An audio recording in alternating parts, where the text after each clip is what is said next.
Hello everyone. इस video में हम एशिया के प्रादेशिक विभाजन के बारे में अध्ययन करेंगे। हम इसमें जानेंगे कि एशिया महाद्वीप को कितने प्रदेशों में विभक्त किया गया है। देखिए, सामान्यतः हम एशिया महाद्वीप को 6 प्रदेशों में विभक्त कर सकते हैं। पहला है दक्षिणी एशिया, दूसरा है पूर्वी एशिया, तीसरा है दक्षिण पूर्वी एशिया, चौथा पश्चिमी एशिया, पांचवा मध्य एशिया और छठा साइबेरियन प्रदेश। मैप के अंतर्गत हम इसे जान सकते हैं कि ये जो भाग है ये दक्षिणी एशिया का भाग है एशिया महाद्वीप में। यहाँ ये सेकंड जो पार्ट मैं दिखा रही हूँ ये दक्षिण पूर्वी एशिया। उसके बाद ये वाला जो भाग है ये पूर्वी एशिया का भाग है और यहाँ पर हम मध्य एशिया देख सकते हैं। साइबेरियन प्रदेश उत्तरी जो भाग है ये साइबेरियन प्रदेश वाला भाग है और जो पश्चिमी भाग है ये अरब प्रायद्वीप और अरेबियन जो कंट्रीज़ हैं उन वाला भाग है। क्लियर। अब हम प्रत्येक विभाग की विशेषताओं के बारे में एक बार जान लेते हैं। देखिए, दक्षिणी एशिया की हम बात करें तो ये मुख्यतः भारतीय उपमहाद्वीप को सम्मिलित करता है। यह प्रदेश उत्तर में हिमालय पर्वत श्रेणियों से सीमांकित है। इसके अतिरिक्त भारत, पाकिस्तान, नेपाल, भूटान, बांग्लादेश एवं श्रीलंका इसके अंतर्गत सम्मिलित किए जाते हैं। ये आपको ध्यान रखना है कि दक्षिणी एशिया के अंतर्गत किन देशों को सम्मिलित किया जाता है, तो वो हैं भारत, पाकिस्तान, नेपाल, भूटान, बांग्लादेश व श्रीलंका। इस प्रादेशिक विभाजन को हम निम्नांकित उपभागों में विभक्त भी कर सकते हैं दक्षिणी एशिया को। पहला है सीमावर्ती पर्वतीय भाग जो किरथर, सुलेमान, हिमालय एवं अरकान पर्वत श्रेणियों को सम्मिलित करता है।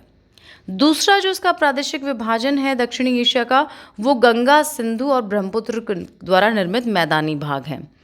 तीसरा प्रादेशिक विभाजन दक्षिणी एशिया का दक्षिण का पठारी प्रदेश है जो हमारे भारत के अंतर्गत प्रायद्वीपीय पठार के नाम से जाना जाता है। चौथा जो प्रादेशिक विभाजन है वो है तटीय मैदान जो दक्षिण के पठार के पूरब एवं पश्चिम में एक संकीर्ण पेटी के रूप में है। हमारा जो इंडियन पेनिनसुला का जो कोस्टल पार्ट है वो इसके अंतर्गत सम्मिलित किया जाता है। पांचवा है एक प्रमुख द्वीप जो हम श्रीलंका जिसे हम कहते हैं। अब दूसरा जो प्रादेशिक विभाजन है एशिया महाद्वीप का वो है पूर्वी एशिया। देखिए, एशिया के पूर्वी भाग में विस्तृत जो क्षेत्र है वो पूर्वी एशिया के अंतर्गत आता है जिसमें मुख्यतः हम चीन को सम्मिलित करते हैं, कोरिया को सम्मिलित करते हैं और जापान को सम्मिलित करते हैं मोटे मोटे तौर पर।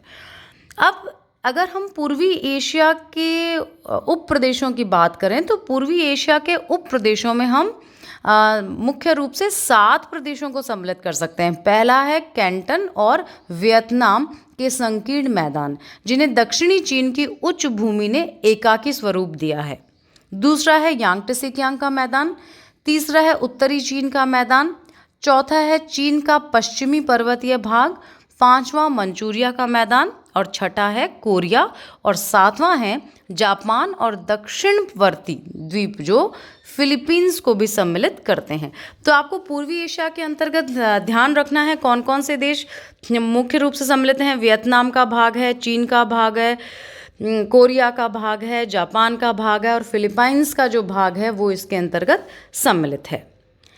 अब हम आते हैं तीसरा दक्षिण पूर्वी एशिया के अंतर्गत यानी साउथ ईस्ट एशिया।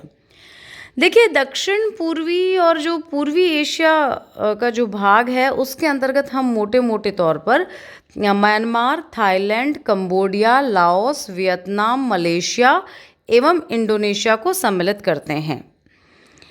अब इसके अंतर्गत हम वैसे देखा जाए तो ये दक्षिणी और जो पूर्वी एशिया है ये एक पंखा का रूप में विस्तृत है और इसे हम 3 उपभागों में विभक्त कर सकते हैं। ये 3 उपभाग कौन कौन से हुए? पहला हुआ महाद्वीपीय भाग जो दक्षिण में 6 डिग्री उत्तरी अक्षांश तक चला गया है। दूसरा है प्रायद्वीपीय भाग जो मलाया के अतिरिक्त सुमात्रा, जावा व बोर्नियो द्वीपों में सम्मिलित है। तीसरा है द्वीपीय समूह जो मिंडानाओ जो है उससे नीचे सुंडा द्वीप तक विस्तृत हैं। तो ये क्लियर हो गया। दक्षिण पूर्वी एशिया के अंतर्गत हम किन किन देशों को सम्मिलित करेंगे? Myanmar, Thailand, Cambodia, Laos, Malaysia, Indonesia और वियतनाम का जो भाग है वो इसके अंतर्गत सम्मिलित है और इसे हमने 3 उपभागों में विभक्त किया है।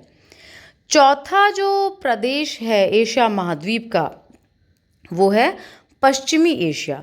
अब देखिए पश्चिमी एशिया की जब हम बात करें तो ये जो अरब का जो पेनिनसुलर पार्ट है वो इस पश्चिमी एशिया के अंतर्गत सम्मिलित है और इसके अंतर्गत हम किसको सम्मिलित करेंगे? अरब के पठार को, भूमध्य सागर में काला सागर का दक्षिणी जो भाग है उसको, और नवोदित देश जो हैं जैसे कि जॉर्जिया, अर्मीनिया, अजरबैजान, इनको हम पश्चिमी एशिया में सम्मिलित करेंगे। क्लियर।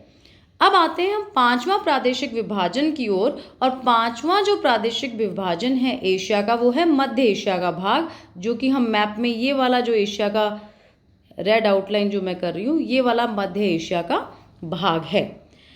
अब मध्य एशिया की हम बात करें तो मध्य एशिया में मंगोलिया देश है और इसके अलावा कजाकिस्तान, तुर्कमेनिस्तान, किर्गिस्तान भी इसके अंतर्गत सम्मिलित हैं। तो आपको ध्यान रह जाएगा मध्य एशिया के अंतर्गत हम किन किन देशों को सम्मिलित करेंगे? मंगोलिया का कुछ भाग, उसके अलावा कजाकिस्तान, तुर्कमेनिस्तान और किर्गिस्तान को। अब आते हैं हम छठे जो प्रादेशिक विभाजन है एशिया का उसकी ओर। देखिए छठा प्रादेशिक विभाजन एशिया का साइबेरियन प्रदेश है। साइबेरियन प्रदेश आपको पता होगा कि ये जो उत्तरी भाग है एशिया का, रूस का जो पार्ट है वहाँ ये साइबेरियन क्षेत्र स्थित है और ये जो क्षेत्र है सबसे ज़्यादा शीत वाला एरिया है, कोल्ड एरिया है। यहाँ पे काफ़ी जो बिल्कुल नर्दर्न मोस्ट जो पार्ट है वहाँ पर वर्ष पर्यंत बर्फ जमी रहती है। साइबेरियन प्रदेश के उत्तरतम जो भागों में तो बर्फ जमी रहती है, लेकिन अगर हम दक्षिणी भाग और मध्य रशिया वाला भाग देखें तो ये प्रदेश काफ़ी उपजाऊ मैदानी भाग है जहाँ पर हमें घास के मैदान भी मिलते हैं और अन्न भंडार भी मिलते हैं। तो आपको ये जो एशिया का प्रादेशिक विभाजन है वो क्लियर हो गया होगा कि हम 6 भागों के अंतर्गत इस एशिया महाद्वीप को प्रादेशिक रूप से विभक्त कर सकते हैं। अब हमारे सिलेबस में दक्षिणी एशिया और जो वाला जो पार्ट है वो और साथ में दक्षिण पूर्वी एशिया को भी हम पढ़ेंगे।